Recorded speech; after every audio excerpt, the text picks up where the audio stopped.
Let's talk about training team members. Getting team members trained is very important. Adding team members to your crew, making sure that they're doing their job on point, doing everything to your standard, that is necessary when running a crew. Going through experience, I like to hire people. Everybody's going to tell you that they do a good job before they start.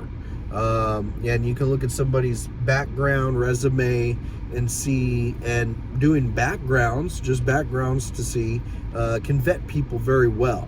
The one thing that I do notice as well is that, getting people in, you want to know whether they're going to work for you right away. You can determine whether they're going to be a good fit or not. Ways that you do that, you want people to be able to pick up things quickly. You want to be able to give tasks that are easy to pick up and quick to pick up. So if we're cleaning, and let's say every job is going to be a little different depending on how you clean. But, if your job consists of doing a lot of the same things that are fairly easy, let's say like cleaning doors, spraying down doors, baseboards, switches and inlets, you can teach somebody how to do that fairly quickly. The methods of what you use, what products, what are you using to rag to clean. I like to show people what they can expect to do. So I can't just say, hey, just spray it down, wipe it down. You need to show people how you do it. A lot of people are visual learners, and that's the way I do a lot of things, is I learn by visualization. So I like to see it done, so I know that I can compare it and know that I'm doing it the right way. So typically I'll teach off something that can be easy to be learned, that we're doing repetitively. I may not go through how to clean an oven, how to detail the toilet right away, because there are a few steps and it takes a little bit of time. As examples to an extent, but if you're cleaning surface areas, show them how it's done, how to clean a fan, move ready cleaning by experience. I get somebody in there, we're cleaning, I'll teach them how to do doors, baseboards, wall cleaning, switches and inlets, and fans. I can get them through quite a bit of work doing that. I do like to have it to where they do certain things for a lot of time and then let me know when they're completed. That way, so I can go back and check their work. You don't want somebody coming in brand new, you tell them how to do it, you check on them 3-4 hours later, and then they didn't even do it to your standard. All of a sudden, they're going to say, hey, well, I was out there for 4 hours, 3 hours, and I did all this work when it wasn't even to your standard, or you're having to re-go over it. Who's going to get paid on that? And so it's important to be able to know that they're doing a good job and they're doing a good job.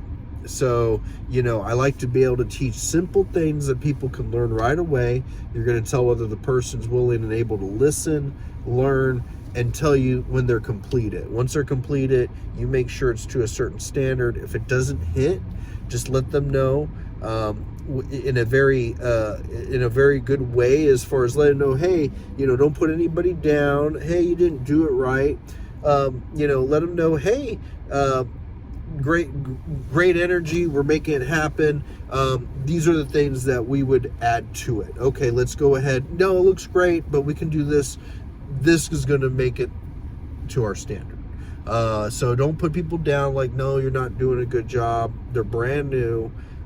Show them how it's done. If it's not quite, then show them again, and then have them redo it. Before you know it, people are doing these tasks efficiently, doing it within time. You can say, hey, let me know when you're done with it.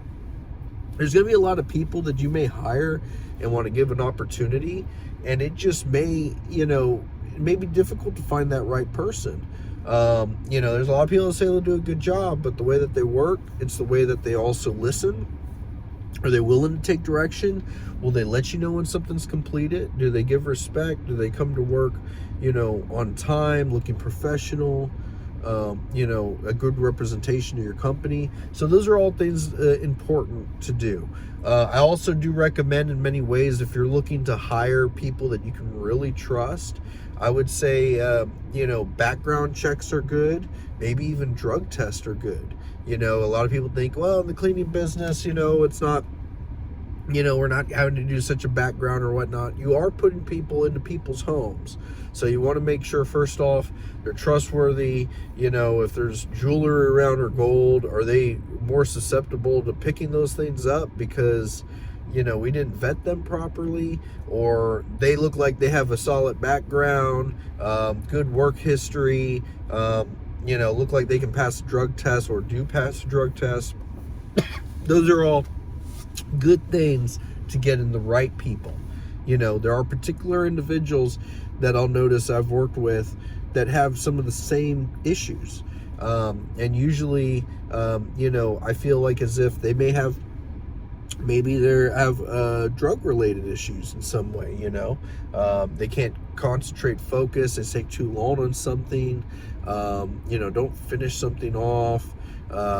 It's hard to keep. You're going to know when it's hard to control and when it's hard to manage somebody.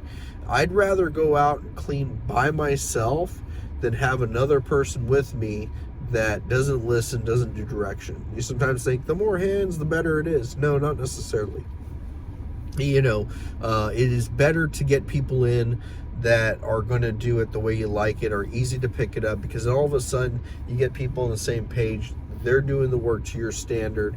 You're not having to reiterate. You save time, and you get people trained. And you get them on the same page as far as what you're doing. And once they start picking up direction, then you take the time to invest and teach them how to properly clean a shower, properly clean a toilet, how to properly clean an oven, a fridge. The more in-depth task, the more detailed task. One thing I like to say with cleaning is if a toilet's super dirty, I gotta wipe and rewipe and wipe. We just came from a house cleaning that had tons of pets in it, tons of cat and dog hair. I ran my air machine in there to purify, to clean the air, but we mopped like 2 or 3 times. After that, we swept it 2 or 3 times, a couple times. Then we mopped it a couple times. Then we went back the next day and I swept it again a couple more times. And then I mopped it a couple times. So, sometimes you have to do things repetitively.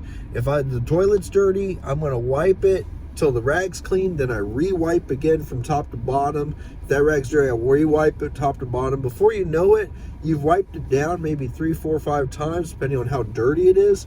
But you have to wipe it several times to get it detailed. People don't understand. They look at it like, oh, well, I sprayed and wiped it. Yeah.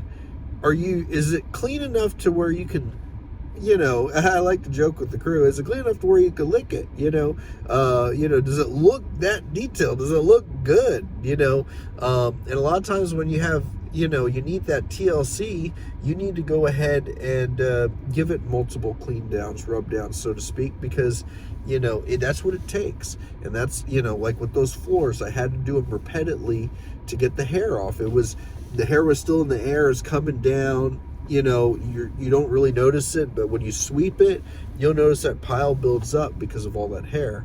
So that's the same ideology on that. So, just word of advice, just go ahead and try to vet people correctly. People are going to tell you all things in the world that they do a good job. It's how they work, how they listen. Are they quick to pick up direction? And then do they do it to your standard? If you don't show them how it should be done, you gotta, like if you're spraying down a door, I would finish that door in front of the team member and say, do you remember how before looked, now look after? These are the products and supplies to use. You go ahead and show me that you can do the same. And if they can't do that, or they're having issues, and you're in for spending a lot of time with somebody that may not work. The best people that I've worked with are usually people that can pick it up fairly quickly. If you're having to spend a lot of time teaching them how to clean a door or a baseboard, you're going to have some issues probably. So you need to find people that are able-bodied to be able to quick learn, because in this job you're going to need to find people that take on their part. When you got a team, you don't want anybody dragging the team down. So just want to give a little inside advice, a little tip for today. If you like, at Mike Druss, go ahead and subscribe to my channel. If you have any questions or like to comment, I love to comment back. I just like to give a bunch of tips and advice on cleaning. I like to show off. I'm here in San Antonio, Texas. I love to hear from where you're at.